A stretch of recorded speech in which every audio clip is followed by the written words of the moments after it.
At nagbabalak ka nga classmate na linisan ng iyong chain dahil ito ay madumi na at tinatamad kang magpaklas ng chain para ibabad kung saan-saang solusyon para ito'y linisan.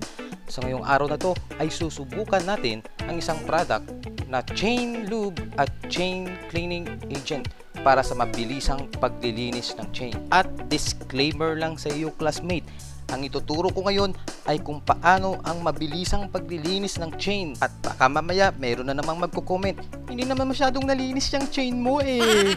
Abangan mo na lang classmate ang hiwalay kong video kung paano linisan ng mabuti ang chain. At huwag na nating patagalin pa classmate, simulan na natin.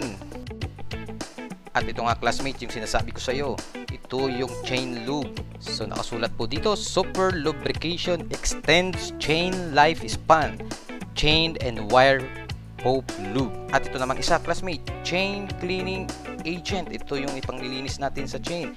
Instant dissolve to remove grease, quickly remove stubborn rusty spot, effective permeability, dissolve viscose.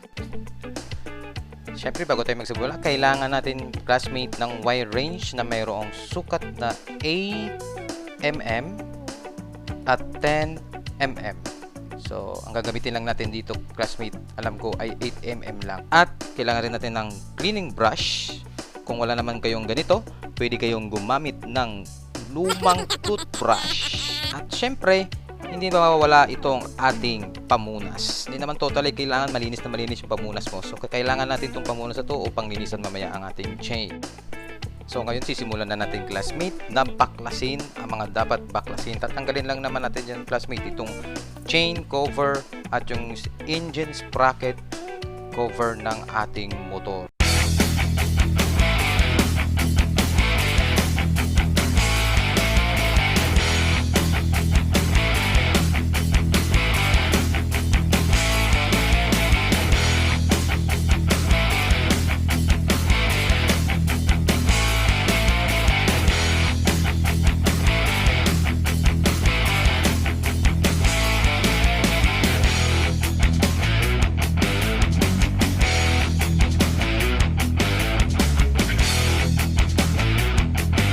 At tapos na nating baklasin classmate. At ngayon naman, sisimulan na nating linisin ang ating chain ng mabilisan gamit itong chain cleaning agent.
ayan, tapos na nating linisan classmate at ngayon naman gagamitan natin ng chain lube itong ating chain at i-shake mo lang ito classmate bago natin i-spray.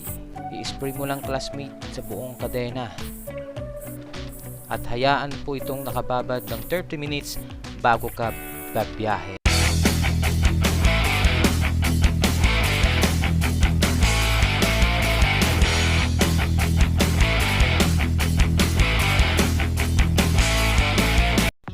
So yan nga classmate, natapos na nating lagyan or applyan ng chain lube itong ating kadena.